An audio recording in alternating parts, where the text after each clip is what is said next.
नमस्कार दोस्तों, एक बार फिर से स्वागत है आपका एक और नए लाइव सेशन में। कैसे हैं आप? एक बार फिर से आप सबका हार्दिक स्वागत, अभिनंदन, जय श्री राम, राधे राधे। रिवीजन क्लास में चर्चा कर रहे हैं मुगल साम्राज्य की और इसी क्रम में ये एक और सेशन आपके लिए है। चलिए करते हैं शुरुआत आज के सेशन की। लाभूराम जी कैसे हैं आप? संदीप जी कैसे हैं आप? माया कुमावत जी स्वागत आपका। बसंती मीना कैसे हैं? और इस परिवार के सभी सदस्य जो इस सेशन को लाइव या ऑफलाइन देख रहे हैं उनका भी बहुत बहुत स्वागत और अभिनंदन है। क्या हर एक टॉपिक के बाद रिवीजन क्लास में ही एमसीक्यू किए जाएं?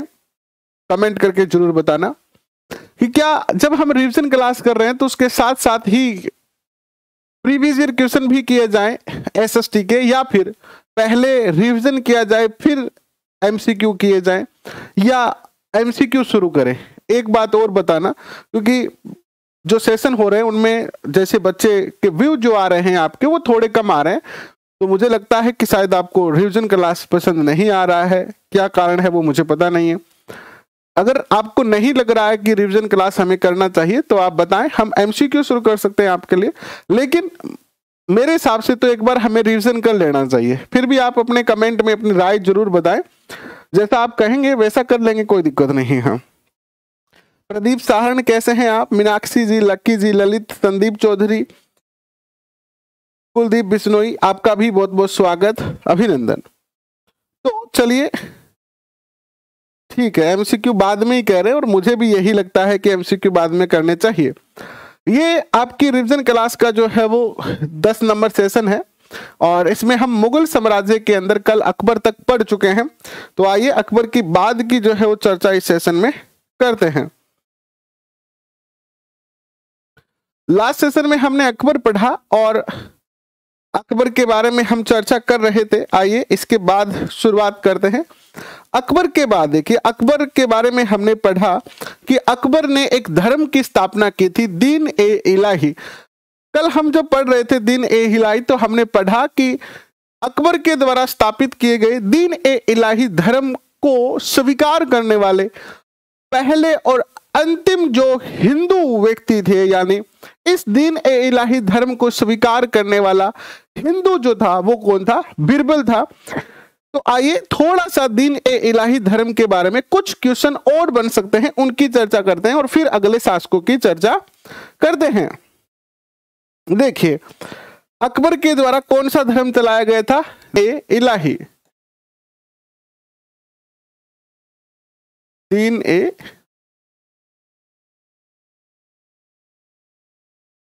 इलाही, और इसी का एक दूसरा नाम भी था तौहीद ए इलाही। तौहीद ए इलाही, ये भी इसी का ही नाम है। कुछ क्वेश्चन और बन सकते हैं, जैसे कि इस धर्म को टोटल कितने लोगों ने, हिंदू मुस्लिम दोनों मिलाकर टोटल कितने लोगों ने इसको स्वीकार किया? एक क्वेश्चन ये बन सकता है। इस धर्म के जो प्रधान पुरोहित थे वो कौन थे? तो इस धर्म की स्थापना तो की थी अकबर ने,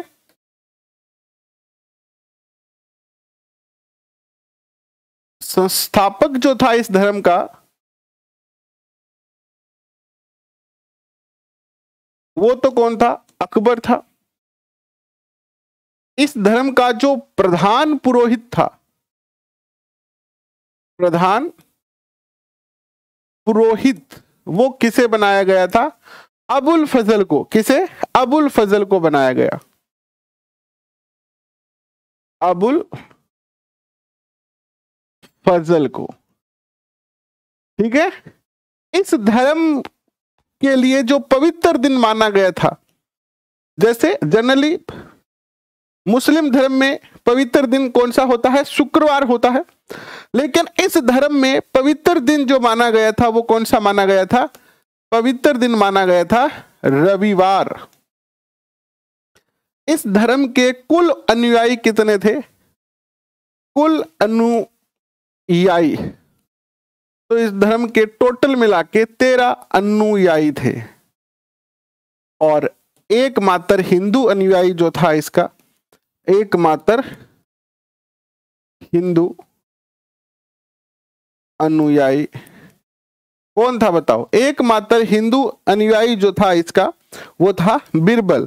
और कल मैंने आपको जो है बीरबल का वास्तविक नाम भी बताया था। क्या था बीरबल का वास्तविक नाम? कल क्या बताया था आपको, बताओ कमेंट करके। बीरबल का जो वास्तविक नाम था वो क्या था? महेश दास। बीरबल या महेश दास। ये धर्म ज्यादा पॉपुलर नहीं हो पाया और खत्म हो गया। इसके बाद अकबर का शासनकाल पूरा हो जाता है। सलीम ने अकबर के खिलाफ 2 बार विद्रोह किया था, नोट करके लिख सकते हैं आप। सलीम ने अकबर के खिलाफ 2 बार विद्रोह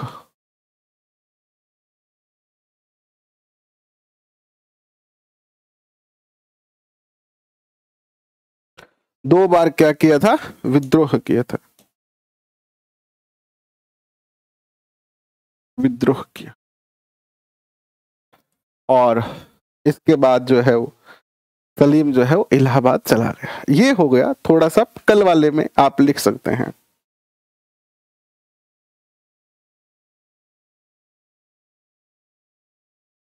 इसके बाद लिखिएगा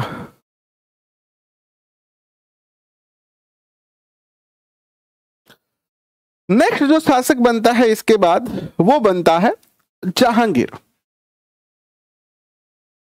मुगल धर्म में अकबर के बाद जो शासक आता है वो कौन आता है? जहांगीर आता है। और जहांगीर का जो शासन काल शुरू होता है वो 1605 से शुरू होता है और 1627 तक इनका जो है वो शासनकाल रहता है। इनके शासनकाल की अगर प्रमुख घटनाओं की चर्चा करते हैं तो इनके शासनकाल की प्रमुख घटनाएं कौन कौन सी है? इनके शासनकाल की प्रमुख घटनाओं की बात करते हैं तो सलीम जो था इसके बचपन का नाम क्या था बताओ? या सॉरी, जहांगीर को सलीम नाम से भी जाना जाता था। और सलीम को बचपन में जब छोटे थे तो अकबर शेखू बाबा कहकर पुकारा करते थे। अपने गुरु के नाम पर ही इनका नाम रखा था। सलीम इनका बचपन का नाम है, सलीम। और इनको शेखू, लाड से क्या कहते थे, प्यार से इसको शेखू बाबा कहा करते थे अकबर। ठीक है, शेखू बाबा कहकर इसको जो है वो पुकारा करते थे। कौन? अकबर पुकारा करते थे। ठीक है, इसके बाद चर्चा करते हैं तो इनका जो विवाह होता, इनकी जो माँ थी वो कौन थी? माँ, पिता तो जहांगीरी है, माँ है इनकी हरखाबाई। हरखाबाई या जिसे आप जोधाबाई भी कहते हैं। ठीक है, आमेर के शासक भगवंत दास की पुत्री, और भगवंत दास की तो पुत्री है ये, और मान सिंह की बहन है। मान सिंह की बहन हरकाबाई जो है इनकी क्या है, सॉरी, मान सिंह की भुआ। ये यहां पर 1 मिनट को मान, हाँ ये तो इनकी माँ है। भगवंत दास नहीं, भारमल, शासक भारमल की पुत्री और मान सिंह की बुआ। ठीक है, ये इनकी माँ है। सलीम का जो विवाह होता है, जहांगीर का जो विवाह होता है, यानी इनकी जो पत्नी है, इनकी पत्नी कौन है? इनकी पत्नी है मानबाई। ठीक है, मानबाई। मानबाई कौन है? ये है आमेर के शासक, आमेर के शासक भगवंत दास की पुत्री और मान सिंह की बहन है। ठीक है, मान सिंह की क्या है, बहन है। इनसे एक पुत्र होता है जहांगीर और मानबाई से। पुत्र का नाम क्या है, खुसरो इनका पुत्र होता है। मानबाई को जो है वो शाह बेगम की उपाधि दी गई। शाह बेगम के नाम से प्रसिद्ध होती है ये मुगल घराने में। लेकिन ये जहांगीर की बुरी आदतों से परेशान थी। जहांगीर की आदतों से परेशान होकर आत्महत्या कर ली। इसने जो है वो जहांगीर की आदतों से परेशान होकर क्या कर ली थी, आत्महत्या कर ली थी। ठीक है,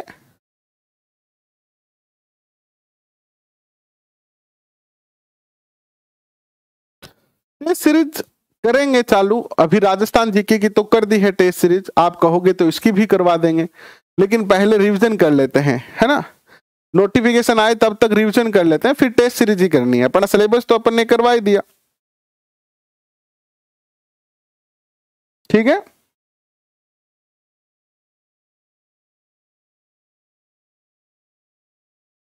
इसके बाद जो है ये इनकी प्रथम पत्नी है। ठीक है, प्रथम पत्नी, इनके बहुत सारी पत्नी थी वैसे, प्रथम पत्नी है ये, यानी प्रथम हिंदू पत्नी।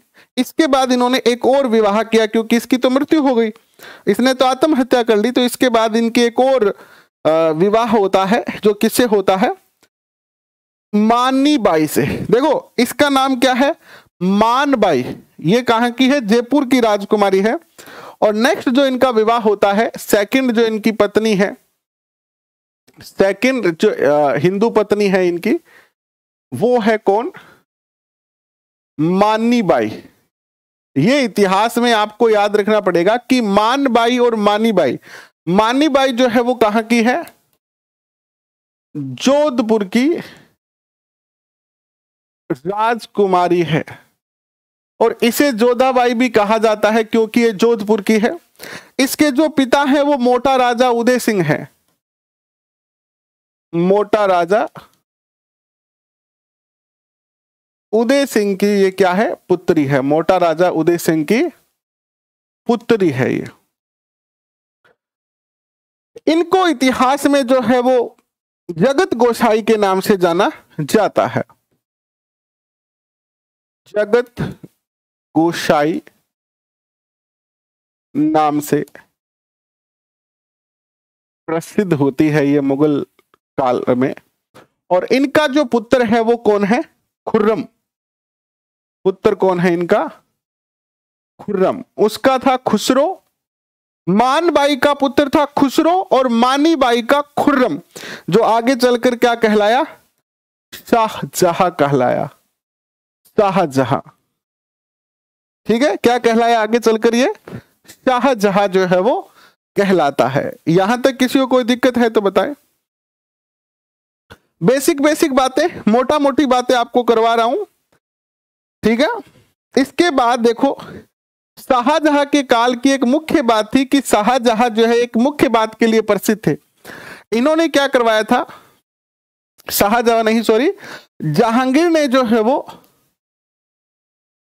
जहांगीर ने न्याय की जंजीर स्थापित करवाई। और ये जो जंजीर थी, न्याय की जंजीर, ये सोने की बनी थी, सोने की बनी थी। और इस जंजीर के अंदर जो है वो 66 घंटियां लगी हुई थी। 66 घंटियां, और किसी को भी न्याय की आवश्यकता होती थी तो इसकी घंटी बजा देता था, और जहांगीर उनके कोई भी उनका जो समस्या होती थी उसको सुनता था। ठीक है। जहांगीर के काल में इनके पुत्र खुसरो ने जो है विद्रोह किया 1606 में। 1606 में पुत्र खुसरो का विद्रोह होता है। खुसरो ने क्या कर दिया? विद्रोह कर दिया। अपने ही बेटे ने क्या कर दिया? विद्रोह कर दिया। और इस विद्रोह को करने पर खुसरो को किसने आशीर्वाद दिया? खुसरो ने जब जहांगीर के खिलाफ विद्रोह किया तो खुसरो को आशीर्वाद किसने दिया? तो खुसरो को आशीर्वाद दिया किसने? सिख धर्म के अंदर जो 5वें गुरु हुए हैं अर्जुन देव जी ने। गुरु अर्जुन देव ने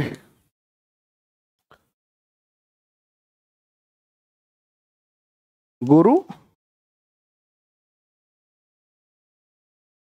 अर्जुन देव जी 5वें गुरु हैं, ये 5वें गुरु सिख धर्म के।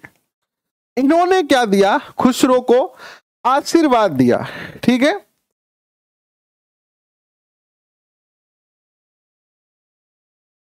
आशीर्वाद दिया, और इस बात से नाराज हो गया कौन? जहांगीर, कि ये तो मेरे बेटे को मेरे प्रति भड़का रहा है। तो जहांगीर ने अर्जुन देव को जो है मृत्युदंड दे दिया। जहांगीर ने मृत्यु दंड दे दिया, यानी इनकी हत्या करवा दी किसने? जहांगीर ने। ठीक है। तो क्वेश्चन पूछा जा सकता है, जहांगीर ने सिख धर्म के कौन से गुरु की हत्या करवा दी थी? 5वें गुरु अर्जुन देव की हत्या करवा दी थी। इसके बाद भेरावल का युद्ध होता है। भेरावल का युद्ध,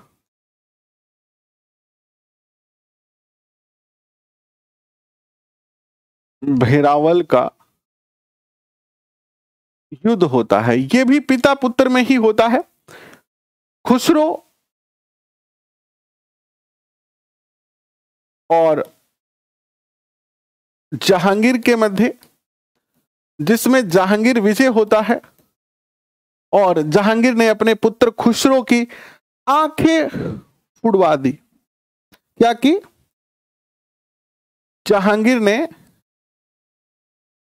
जहांगीर ने पुत्र खुसरो की आंखें फुड़वा दी। आज अगर आप अपने पिता के विरुद्ध विद्रोह करते हैं, अपने पिता के खिलाफ जाकर आप विवाह करते हैं या कोई डिसीजन लेते हैं, आपके पिता आपकी आंखें नहीं फुड़वा सकते, लेकिन जहांगीर ने अपने बेटे की आंखें फुड़वा दी थी। और बाद में 1621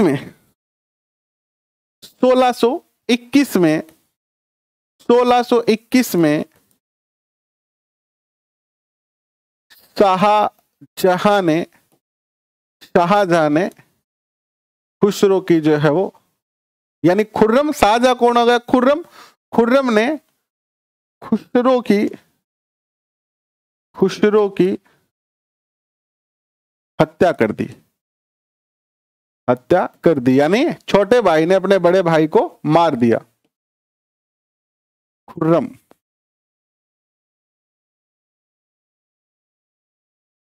ने अपने बड़े भाई की क्या कर दी? हत्या कर दी।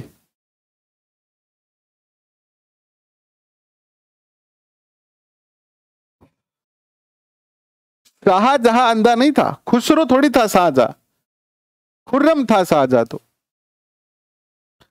तो खुर्रम था, है ना? खुसरो नहीं था शाहजहां, खुर्रम था।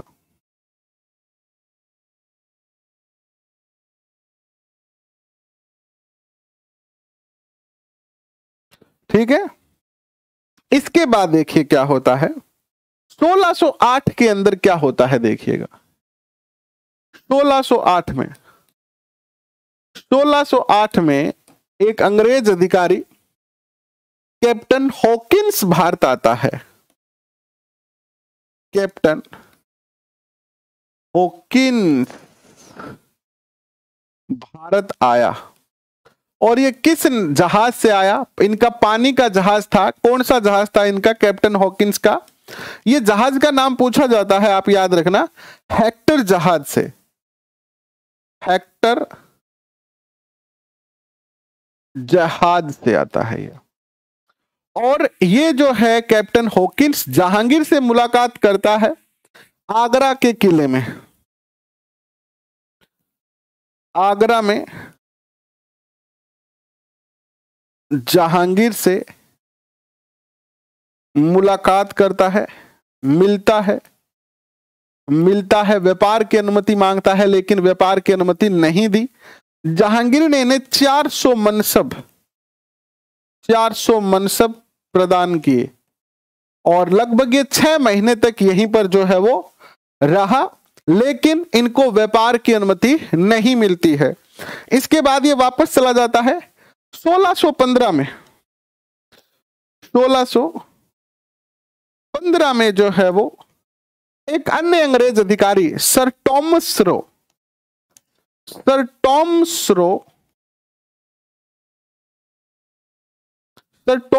जो है वो क्या आते हैं, भारत आया ये। अब यहां से एक क्वेश्चन बनेगा कि सर टॉमस रो जो है वो भारत आया तो जहांगीर से ये कहां मिला? तो सर टॉमस रो जो है वो अजमेर किले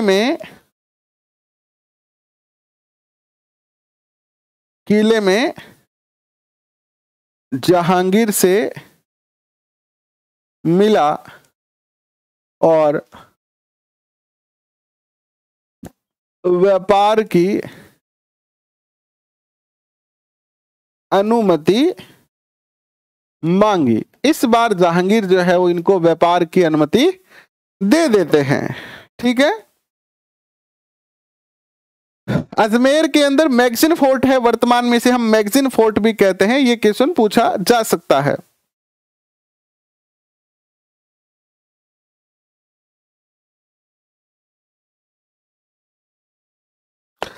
इसके बाद देखिएगा एक और बात आती है कि जहांगीर के काल में मुगल काल चित्रकला के चरमोत्कर्ष पर था, यानी चित्रकला इनके काल में जो थी वो अपने उच्च स्थान पर थी।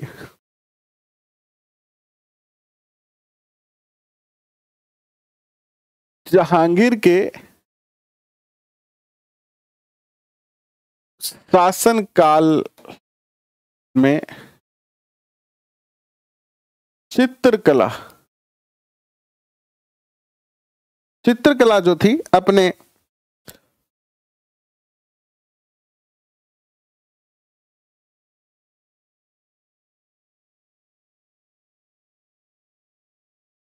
चरमोत्कर्ष पर, यानी इनके काल में चित्रकला का बहुत अच्छा जो है वो क्या हुआ, विकास हुआ। और इनके दरबार के अगर मुख्य चित्रकारों की बात करते हैं, मुख्य चित्रकार तो कौन कौन से मुख्य चित्रकार थे इनके दरबार में? इनके दरबार में मुख्य चित्रकार थे आगा राजा।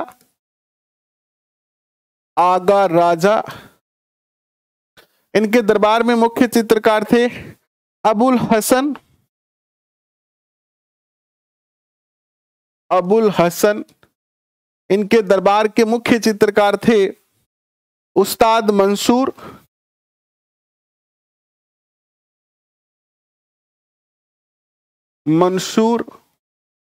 विशन दास। ये इनके दरबार के कुछ जो है वो मुख्य चित्रकार थे। एक और था मनोहर। ये इनके दरबार के जो है वो क्या है, मुख्य चित्रकार है। ठीक है। हाँ, इसके बाद अगर चर्चा करते हैं तो इनके काल में 1611 से लेकर और 1622 तक नूरजहां का आगमन होता है। नूरजहां, नूरजहां, नूरजहां भी अपने काल में एक अलग ही जो है वो शख्सियत रही। 1611 से लेकर और 1622 तक इसने इनडायरेक्टली, शासक तो कौन था, जहांगीर था, लेकिन एक तरीके से प्रशासन जो था इसके हाथ में ही था, नूरजहां के हाथ में। जितने भी शाही आदेश पारित होते थे नूरजहां के उस पर हस्ताक्षर हुआ करते थे। इन्हें मेहरुनिसा के नाम से भी जाना जाता है। किस नाम से जाना जाता है? मेहरुनिसा, मेहरुनिसा के नाम से इनको जो है वो इतिहास में जाना गया है। और ये अली कुली बेग की पत्नी थी। किसकी पत्नी थी ये? अली कुली बेग की पत्नी थी। और अली कुली बेग जो है इसको जहांगीर ने एक उपाधि दी थी। क्या उपाधि दी थी? शेर ए अफगान। जहांगीर ने पहले तो इनको क्या दी? जहांगीर ने शेर ए अफगान, शेर ए अफगान की उपाधि दी और बाद में इनकी क्या करवा दी? हत्या करवा दी। जहांगीर ने हत्या करवा दी और इसके बाद जहांगीर ने जो है वो नूरजहां से विवाह कर लिया। जहांगीर ने नूरजहां को एक पदवी दी, एक उपाधि दी, नूर ए जहां। जहांगीर ने मेहरुनिसा को नूर ए जहां की उपाधि दी। ठीक है,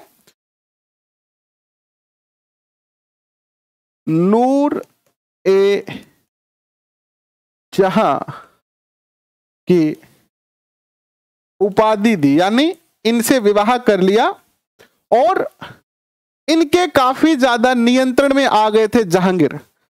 मेहरुनिसा बड़ी चालाक टाइप की लड़की थी, चालाक खोपड़ी थी। इसने मेहरुनिसा ने यानी नूरजहां ने जहांगीर को अपने नियंत्रण में कर लिया, अपनी मुट्ठी में कर लिया और एक तरीके से पूरा जो प्रशासन है वो यही चलाते थे।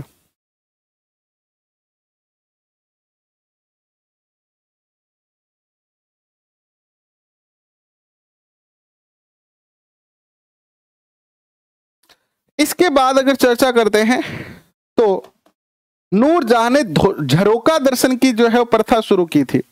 नूरजहां ने झरोका दर्शन, झरोखा दर्शन की प्रथा शुरू की। ये क्वेश्चन पूछा जा सकता है, शुरू की। इस प्रथा को बंद किसने किया? फिर नूरजहां ने तो झरोका दर्शन की प्रथा शुरू की, बाद में औरंगजेब जब शासक बना तो इसने इसको बंद किया। झरोका दर्शन यानी रानी जो होती थी वो झरोके से जनता को दर्शन देती थी।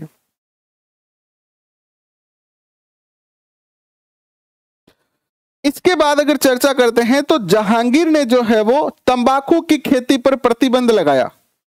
नोट लगा के लिख दो यहां पर।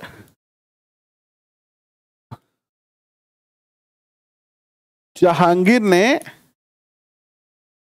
तंबाकू की खेती पर प्रतिबंध लगाया। इसके अलावा इन्होंने बंगाल में बच्चों के व्यापार पर भी प्रतिबंध लगाया। बंगाल में बच्चों के व्यापार पर प्रतिबंध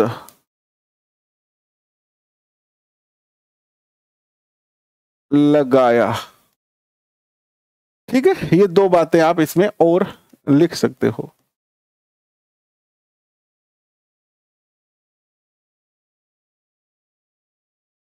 इसके बाद चर्चा करते हैं तो इनकी 1627 में भीमराव में मृत्यु हो जाती है। 1627 में भीमवार नामक स्थान पर में मृत्यु हो गई जहांगीर की, और इनको जो है वो लाहौर में रावी नदी के किनारे शहादरा में इनको दफनाया गया। शहादरा लाहौर रावी नदी के किनारे दफनाया। ठीक है, यहां तक किसी को दिक्कत है तो कमेंट करके बताओ। लगभग आज अपन जो है वो मुगल साम्राज्य करने का प्रयत्न करेंगे, क्योंकि औरंगजेब तक ही मुगल साम्राज्य जो है मुख्य रूप से रहा है।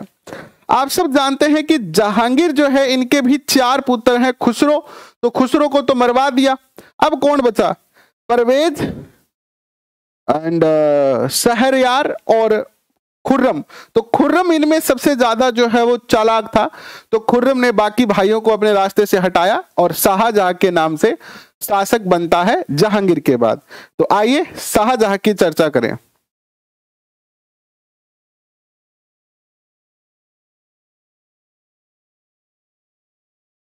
ठीक है, अब चर्चा करते हैं शाहजहां की। शाहजहां 1627 से 1657 तक, 1627 से 1657 तक। खुर्रम इनका मूल नाम है, खुर्रम, और शाहजहां के नाम से शासन शुरू किया 1627 से 1657 तक। क्या होता है इनके काल के अंदर, क्या क्या घटनाएं घटती है इनके काल में, आइए चर्चा करते हैं। देखिए, इनका जो काल है, देखो, चित्रकला का स्वर्ण काल या चित्रकला का चरमोत्कर्ष विकास किसके काल में हुआ? जहांगीर के काल में हुआ। लेकिन अगर स्थापत्य कला की बात करें तो स्थापत्य कला का स्वर्ण काल माना जाता है शाहजहां के काल को। ठीक है,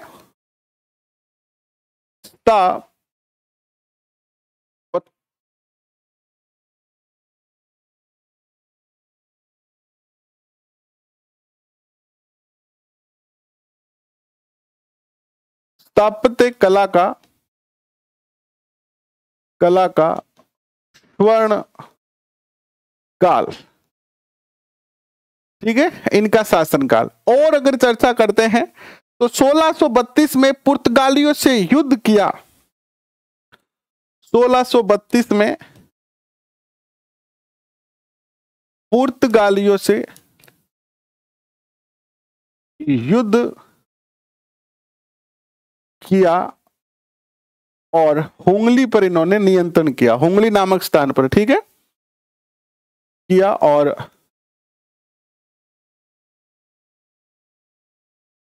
हुंगली पर नियंत्रण स्थापित किया। ठीक है, इसके काल में और क्या हुआ? शाहजहां के काल में शाहजहां ने जो है वो शाहजहानाबाद, दिल्ली में एक नया नगर बसाया। दिल्ली में शाहजहानाबाद नया नगर बसाया, शाहजहानाबाद बसाया। इन्होंने औरंगजेब को दक्कन का सूबेदार नियुक्त किया। इनका पुत्र था, पुत्र औरंगजेब को दक्कन का सूबेदार नियुक्त किया। बाद में औरंगजेब जो है वो गुजरात का भी सूबेदार रहा है। बाद में इनको दक्कन के बाद गुजरात का सूबेदार भी नियुक्त किया था। ठीक है,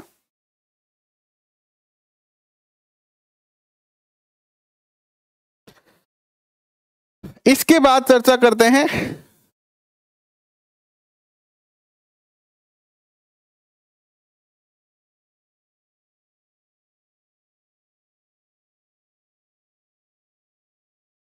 इसके बाद चर्चा करते हैं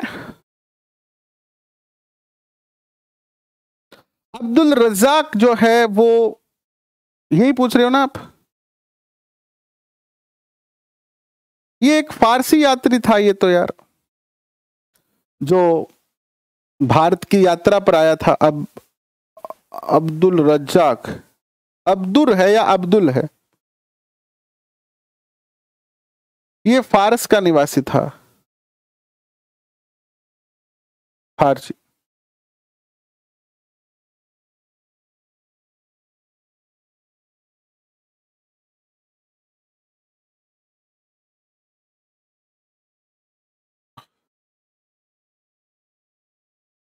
नेक्स्ट देखिए, नेक्स्ट अगर चर्चा करते हैं तो अब जो है वो औरंगजेब, इनके पुत्र आपको पता ही है काफी ज्यादा खतरनाक थे, तो पुत्रों में काफी ज्यादा इनके जो है वो युद्ध हुआ। आप सबको मैंने इनके पहले पूरे वट वृक्ष को बता दिया है वंश के। तो शाहजहां हैं, इनके 4 पुत्र थे, दारा शिकोह, शुजा, मुराद और औरंगजेब, जिनके मध्य जो है वो बहुत जल्दी जो है वो उत्तराधिकार का युद्ध शुरू हो गया था। वो बातें मैं नहीं बताऊंगा कि इन्होंने कौन कौन से महल मकबरे बनाए, वो आप सब जानते हैं। मुख्य मुख्य बातों की चर्चा अपन यहां पर करने वाले हैं। तो उत्तराधिकार के युद्ध में जो है वो, उत्तराधिकार के युद्ध में औरंगजेब विजय होता है और इसने क्या किया, शाहजहां को आगरा के किले में कैद कर लिया या नजरबंद कर दिया, ठीक है। और खुद जो है वो औरंगजेब शासक बन जाता है। कब? इसके बाद इनकी 1666 में जो है वो, 1666 में मृत्यु हो जाती है। देखो इनकी मृत्यु तो 1666 में हुई, लेकिन इनका शासन जो है वो 1657 तक ही रहा था। कब तक रहा था? 1657 तक ही इनका जो है वो शासन जो है वो रहा था, क्योंकि 1659 में जो है वो ये घटना घट जाती है। 1659 में इनका पुत्र जो है औरंगजेब जो है वो, अंतिम दोराई का युद्ध हुआ था, उसमें दारा शिकोह को परास्त करता है और उसके ऊपर एक आरोप लगाता है कि दारा शिकोह जो है वो इस्लाम धर्म के नियमों की अवहेलना कर रहा है, और दारा शिकोह को मृत्युदंड दे दिया अपने ही भाई को। और फिर इसके रास्ते के सारे कांटे साफ हो जाते हैं और ये शासक जो है वो बन जाता है।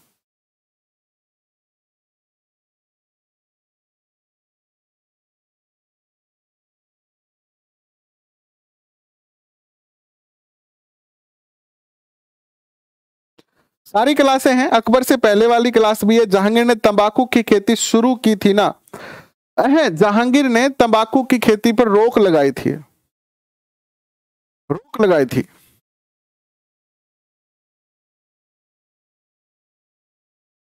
तंबाकू की खेती पर जहांगीर ने जो है वो रोक लगाई थी।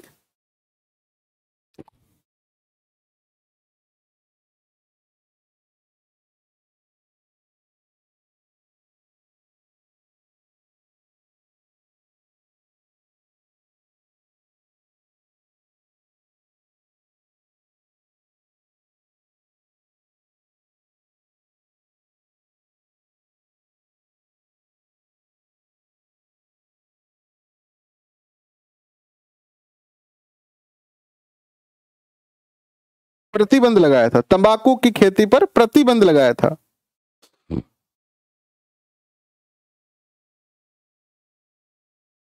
ठीक है, रोक लगाई थी इसने।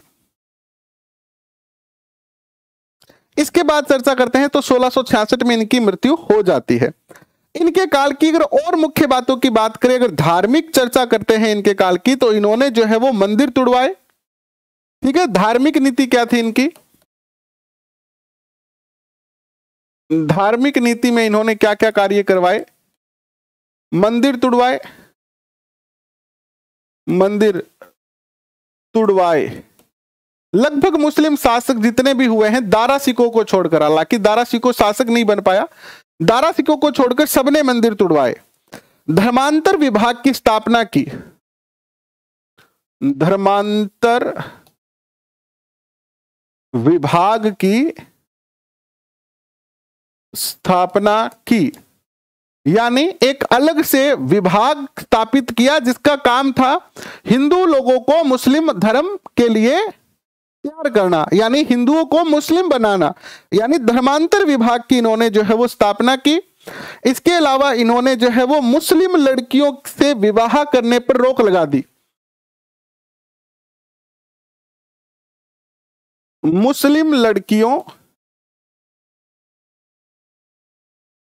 से विवाह करने पर रोक, यानी कोई भी हिंदू लड़का मुस्लिम लड़की से विवाह नहीं कर सकता है। प्लस कोई भी हिंदू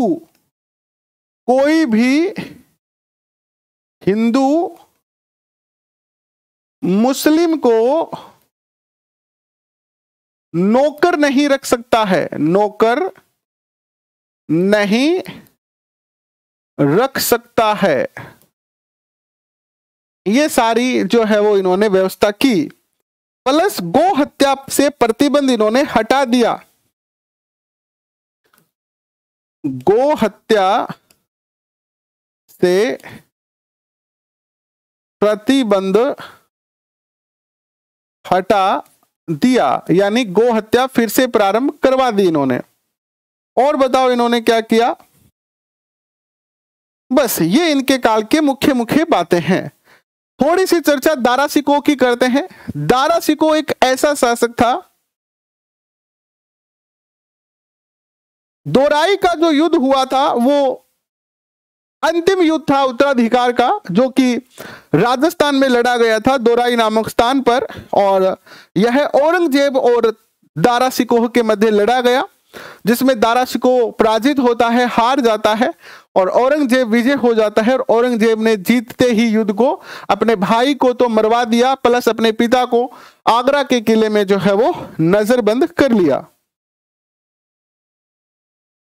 ठीक है, इसके बाद चर्चा करते हैं दारा सिकोह की। थोड़ी सी चर्चा करते हैं दारा सिकोह की। दारा जो है, इनकी अगर बात करते हैं,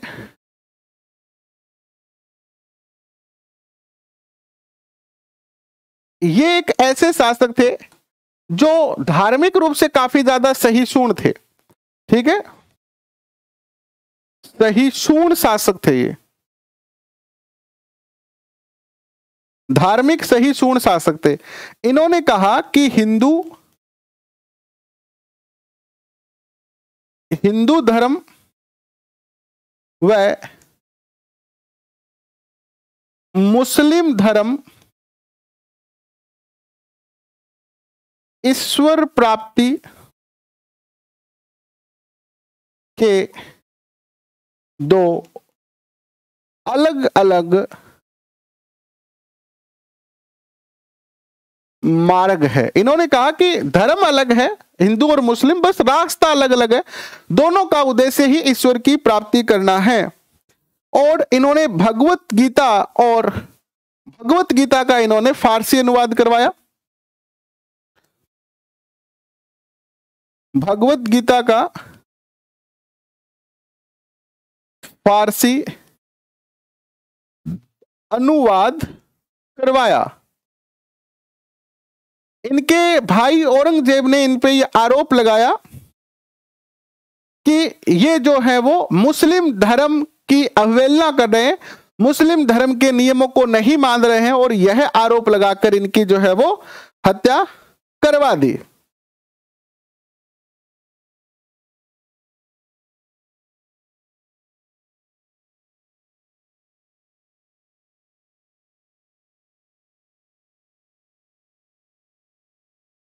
ठीक है।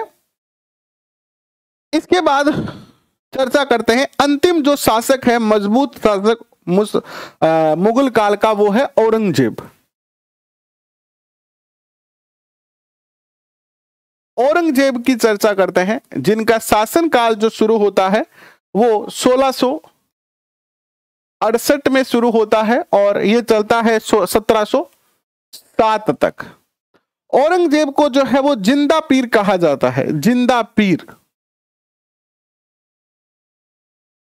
जिंदा पीर इनको कहा गया। अपने भाइयों से उत्तराधिकार का युद्ध जीता, अपने भाइयों से उत्तराधिकार का युद्ध जीता। ठीक है। और अंतिम जो युद्ध था इनका वो कौन सा था? अंतिम युद्ध, उत्तराधिकार का अंतिम युद्ध कौन सा था? अंतिम युद्ध जो था वो था दोराई का युद्ध, दोराई का युद्ध राजस्थान में ही हुआ था ये। और कब हुआ ये दोराई का युद्ध? 1659 में, 1659 में औरंगजेब वह दारा के मध्य ये इसमें हार जाता है और इसकी इसमें विजय हो जाती है और इसकी जो है वो हत्या करवा दी जाती है बाद में। ठीक है। औरंगजेब के काल में मुगल साम्राज्य का सर्वाधिक विस्तार हुआ। मुगल साम्राज्य का सर्वाधिक विस्तार का सर्वाधिक विस्तार हुआ। इन्होंने अपने शासनकाल में, इनके शासनकाल में सर्वाधिक हिंदू मनसबदार रहे, यानी इनके दरबार में सर्वाधिक हिंदू मनसबदार रहे। इन्होंने सती प्रथा पर 1663 में रोक लगाई। 1663 में सती प्रथा पर रोक लगाई। देखो, इन्होंने प्रयास किया, इससे पहले भी कई शासकों ने जो है वो सती प्रथा को रोकने का प्रयास किया, लेकिन वो सफल नहीं हो पाए। वास्तविक सफलता तो राजा राम मोहन राय को मिली, जब उन्होंने अंग्रेजों के सहयोग से सती प्रथा पर रोक लगाई, तब जाके सती प्रथा पर रोक लगाई। और उसके बाद भी आपको पता है, आजादी के बाद भी सीकर में जो सती हुई है, फिर भारत सरकार को इसका एक ऑफिशियल रूल बनाना पड़ा था। ठीक है, दोराई अजमेर में है, बिल्कुल। इसके बाद चर्चा करते हैं, देखिएगा, तो इन्होंने जो है वो 1669 में जो है वो झरोका दर्शन बंद करवा दिया। 1669 में झरोका दर्शन पर रोक लगा दी। जो मुस्लिम जो रानियां होती थी या बेगमें होती थी, वो झरोका दर्शन देती थी, उस पर भी इन्होंने रोक लगा दी। इसके बाद इन्होंने अपने सारे संगीतकार जो थे दरबार के, है ना,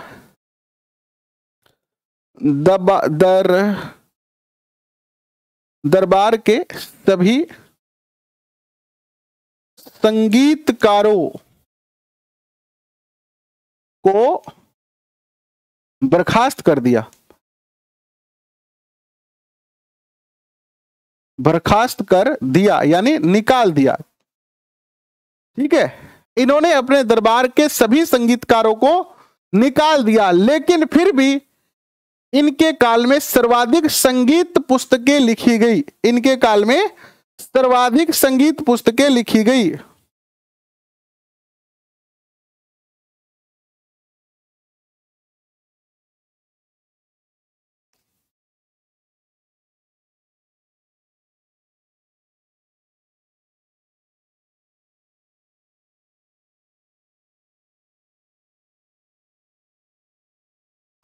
अगर भारत जोड़ो यात्रा से देख रहे हो और भारत जोड़ो यात्रा में रहेंगे तो फिर आप भारत तो जोड़ लेंगे, लेकिन पेपर में संपर्क नहीं जोड़ पाएंगे। तो ये आपको देखना है, अब आप क्या करना चाहते हैं, भारत को जोड़ना चाहते हैं कि आप अपना संपर्क पेपर से जोड़ना चाहते हैं। अच्छी बात है, रहो भारत जोड़ो यात्रा में भी, ठीक है। इन्होंने तोल प्रथा समाप्त की। इन्होंने क्या की?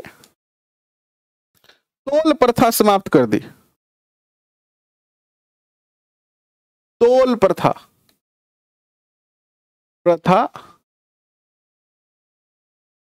समाप्त की। तोल प्रथा क्या है? राजा को सोने चांदी के सिक्कों में या राजा को सोने चांदी के आभूषणों में तोला जाता था, तो ये थी तोल प्रथा। इसको इन्होंने समाप्त करा। इन्होंने जो है वो 1670 की बात है ये, कब की तोल प्रथा समाप्त है?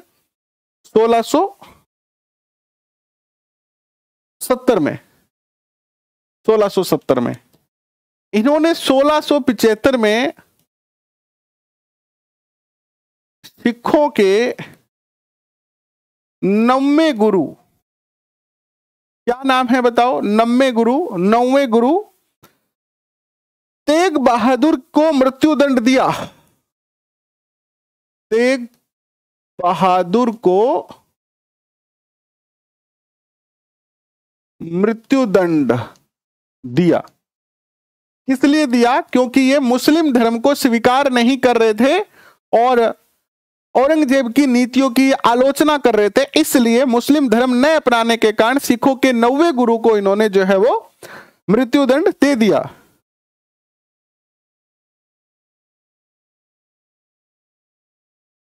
ठीक है। इसके बाद अगर चर्चा करते हैं तो इन्होंने जो है वो 1679 में जजिया कर वापस लगा दिया। 1679 में जजिया कर पुनः प्रारंभ कर दिया। ठीक है। इसके बाद इन्होंने जो है वो सिक्कों पर कलमा लिखाने पर रोक लगाई। सिक्को क्या होता है? कॉइन्स। सिक्कों पर कलमा क्या होता है? जो कुरान की आयत होती है, ये यानी कुरान में मंत्र होता है एक तरीके से, कुरान की आयत लिखवाना बंद किया। और इनका क्या तर्क था इसके पीछे? इन्होंने कहा कि अगर आप सिक्कों के ऊपर कलमा लिखाओगे तो सिक्के जो हैं वो लोग कभी कभी अपने पैरों में भी डाल देते हैं, गिर जाते हैं उनसे, और पता नहीं वो कहां कहां रखते हैं। तो इससे कुरान की आयत का क्या होता है? बुरा बदनामी होती है या उसका अपमान होता है। तो इसलिए इन्होंने सिक्कों से कुरान की आयत जो है वो लिखानी बंद करवा दी।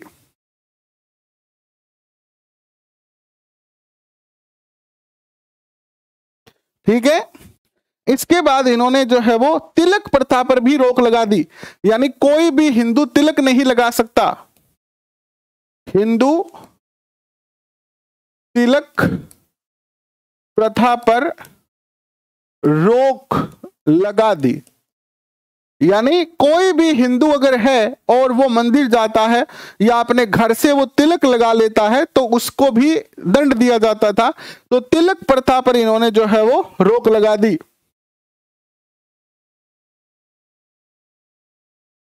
इसके बाद बात करते हैं तो एक मुहतसिब नामक अधिकारी को इन्होंने नियुक्त किया। मुहतसिब नामक अधिकारी की नियुक्ति, जो कि क्या करता था? इसका काम क्या था?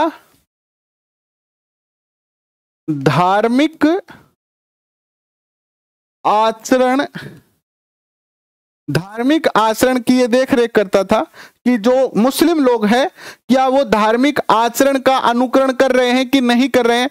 जो नहीं करते उनको फिर करवाया जाता था और इन्होंने मंदिर तुड़वाए।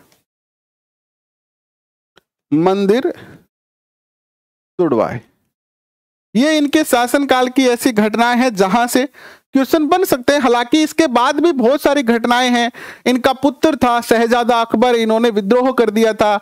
वो चीजें हम जो राजस्थान से जुड़ी चीजें हैं वो मैं यहाँ पे नहीं पढ़ा रहा हूं आपको। क्यों नहीं पढ़ा रहा हूं? क्योंकि वो तो हमने जब मेवाड़ मारवाड़ पढ़ा था, राजस्थान का जब इतिहास पढ़ा था तो उसमें पढ़ लिया है। हालांकि इसका एक पार्ट आता है मुगल और राजपूत संबंध, वो पढ़ाऊंगा मैं आपको कल, तो उसमें उसकी और ज्यादा जो है वो चर्चा हम कर लेंगे। तो ये जो मुख्य शासक हैं वो यहां पर आ जाते हैं। अब इसके बाद छोटे छोटे शासक बचे हैं जिनको कल एक ही क्लास में 10 मिनट में हम पूरा कर लेंगे और फिर जो है वो इनके मुगलों के साथ राजपूतों के संबंध पढ़ेंगे, फिर इनकी प्रशासनिक व्यवस्था पढ़ेंगे। प्रशासनिक व्यवस्था में हम सल्तनत काल की प्रशासनिक व्यवस्था को पढ़ेंगे और मुगल काल की प्रशासनिक व्यवस्था को पढ़ने वाले हैं। मुगल काल के अंदर हम प्रशासनिक व्यवस्था में अकबर की प्रशासनिक व्यवस्था, जहांगीर और औरंगजेब की प्रशासनिक व्यवस्था पर सबसे ज्यादा ध्यान देंगे और सल्तनत काल की मुख्य प्रशासनिक व्यवस्था को पढ़ने वाले हैं। तो निरंतर पढ़ते रहिए। भारत जुड़े ना जुड़े, अपना संबंध जुड़ना चाहिए, क्योंकि अगर हमारा सिलेक्शन नहीं हुआ पेपर में तो हमारा भारत कैसे जुड़ेगा? फिर आपका भारत नहीं जुड़ पाएगा। तो अगर आप युवा हो और अगर आप किसी एग्जाम की तैयारी कर रहे हो तो आप अपने पेपर पे ध्यान दो। अगर आप भविष्य में राजनेता बनना चाहते हैं या आप कहीं अपना और भविष्य देख रहे हैं पढ़ाई के अलावा, तो फिर आप किसी भी यात्रा में जा सकते हैं, कोई आपत्ति नहीं है, जाना चाहिए, लेकिन आपके उद्देश्य के अकॉर्डिंग आपको जाना चाहिए। अगर आपका उद्देश्य अलग है पढ़ाई के अलावा तो आप जा सकते हैं। और अभी आपका उद्देश्य एक अच्छी गवर्नमेंट जॉब प्राप्त करना है तो अपने लक्ष्य पर ही ध्यान रखिए, जो कि लगभग लोग अपने लक्ष्य पर ही ध्यान दिए हुए हैं।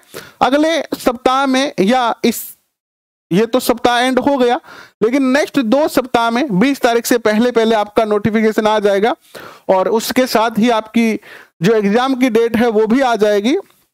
फिर अपन और योजनाओं में परिवर्तन कर लेंगे और तब तक अपन जो है वो राजस्थान जीके के क्वेश्चन कर ही रहे हैं। और जैसे ही एग्जाम डेट आ जाती है कि भाई एग्जाम अगर फरवरी में हो रहा है तो हम रिवीजन क्लास को थोड़ा और तेज कर देंगे, प्लस एक और क्लास ऐड कर देंगे जिसमें हम एसएसटी के topic wise question, previous year question करना शुरू कर देंगे। तो और ज्यादा प्रयत्न करेंगे, कोई दिक्कत नहीं है। तब तक आप जो है वो आपके पास जो भी पुस्तक है, जैसे दिशा मैंने बताई आपको, दिशा 2020 है, या कोई भी पुस्तक जो आपके पास है जिसमें बहुत सारे क्वेश्चन दिए हुए हैं, तो उन क्वेश्चनों को आप करते रहिए, पढ़ते रहिए, आगे बढ़ते रहिए। पढ़ाई का समय कम मत कीजिए। अगर आप पहले जितना पढ़ रहे थे उतना ही पढ़िए, क्योंकि पढ़ाई का समय कम होने से आपको दिक्कतें हो सकती है। तो अभी के लिए बस इतना ही। इसकी PDF मैं अभी टेलीग्राम पे डाल